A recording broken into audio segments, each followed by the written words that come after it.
E aí, vamos fazer nosso ano bíblico? Hoje estamos encerrando o livro de 1 Samuel. Nos estenderemos do capítulo 28 até o 31, mas vamos dar uma resumida com os focos principais que estes capítulos nos proporcionam. Especialmente o capítulo 28, quando estamos percebendo Saul fazer algo que Deus orientou que não deveria ser feito: consultar as feiticeiras, as necromantes. E é isso que ele faz. Ele procura a feiticeira de Endor.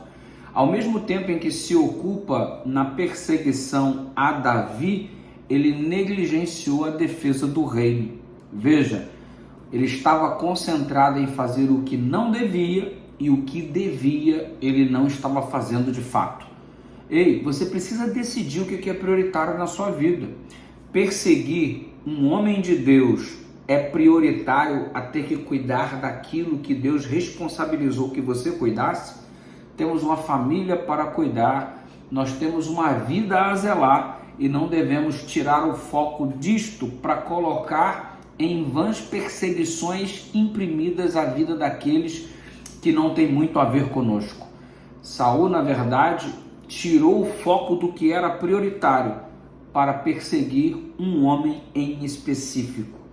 Quanta ausência de prioridade.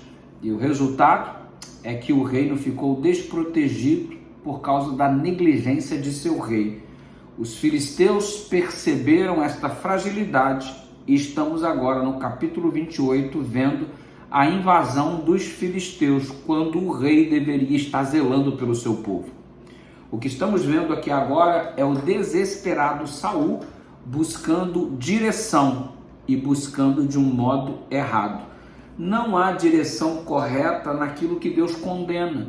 Se Deus condena e você vai atrás do que Deus condenou, então a direção automaticamente já está comprometida. Você não pode buscar fonte de sabedoria longe de Deus. Você não pode buscar um conselho longe daquele que verdadeiramente sabe o que é o Senhor. Aquilo que Deus condena é o que você vai procurar como guia da sua vida. Será que isso é coerente para aquele que quer escolher um bom caminho?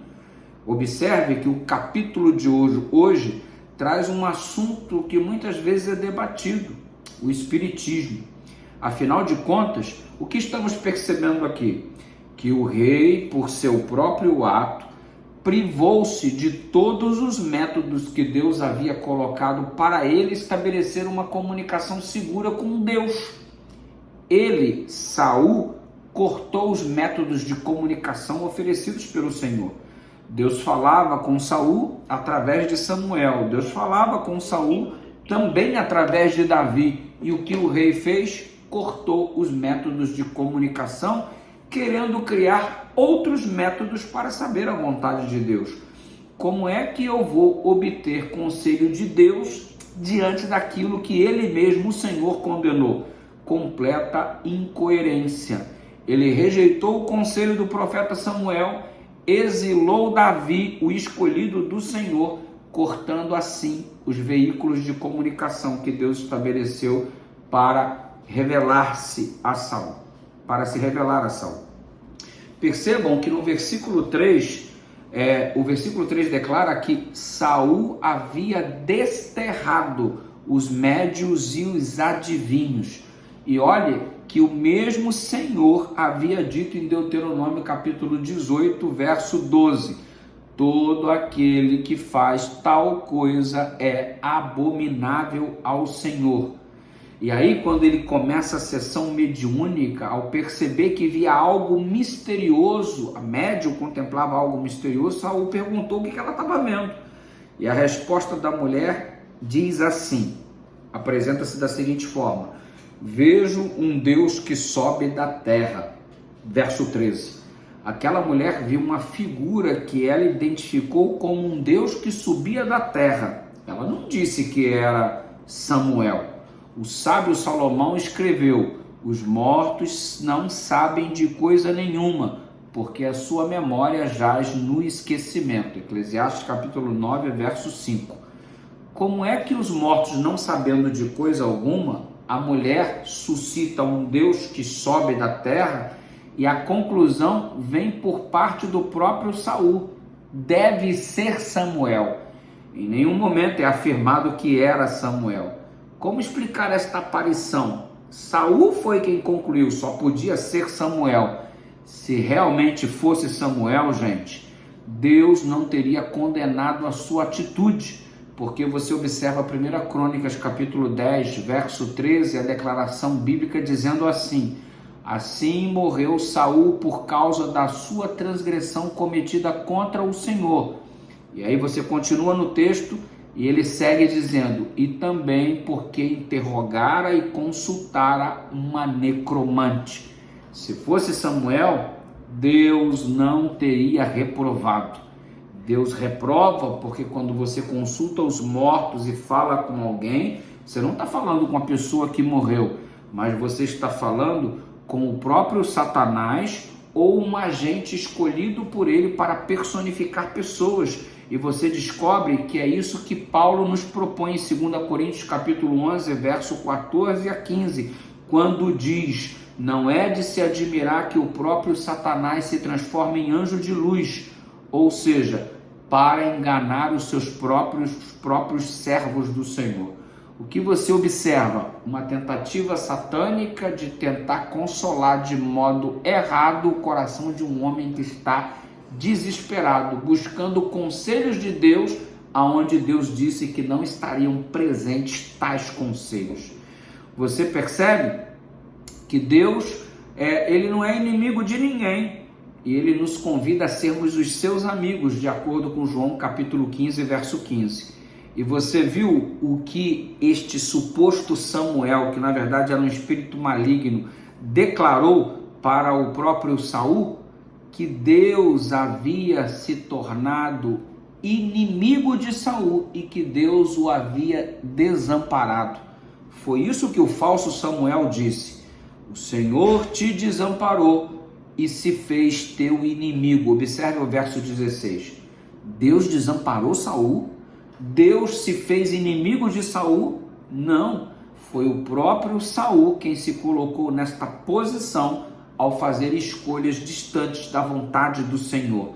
E o Satanás, que fala com Saul como se fosse o próprio Samuel, este demônio declara que foi Deus que o desamparou. Eis a personificação, eis o exercício do ministério do pai da mentira. Quando vos disserem, diz Isaías capítulo 8, verso 19, consultai os necromantes e os adivinhos, não consultará o povo ao seu Deus? A favor dos vivos se consultarão os mortos? É o questionamento de Isaías. O Rei dos Reis e o Senhor dos Senhores é o único que possui a imortalidade. 1 Timóteo capítulo 6, verso 15 e verso 16. Encontramos resumidamente neste capítulo Saul enfiando os pés pelas mãos em um desespero, ao invés de procurar refúgio em Deus, procura refúgio naquilo que o Senhor reprovou que não seria, porque não seria refúgio adequado. Chegamos ao capítulo 31 e encontramos uma cena triste em que o rei põe fim à sua própria vida. O último capítulo de 1 Samuel, a última batalha de Saul, o seu último suspiro, em contraste desta guerra com todas as demais travadas por Davi, onde o Senhor estava na direção. Aqui encontramos um homem batalhando sem a direção de Deus. Saul pediu para que seu escudeiro o matasse antes que ele fosse ferido pelos seus inimigos. Percebendo, porém, o temor do escudeiro, que ele não iria fazer isso, Saul tomou a espada e se lançou sobre ela, como diz o verso 4 do último capítulo de 1 Samuel. Saul e seus filhos tiveram seus corpos pendurados em um muro como troféus. O suicídio do rei de Israel foi comemorado pelos filisteus como boas novas na casa de seus ídolos e entre o povo, de acordo com o verso 9. Israel provou as consequências de um governo sem a bênção, sem a direção de Deus. Porém, uns homens valentes se levantaram, caminharam toda a noite, tiraram o corpo de Saul e de seus filhos do muro, de acordo com o verso 12, dando um fim à humilhante divulgação da tragédia israelita.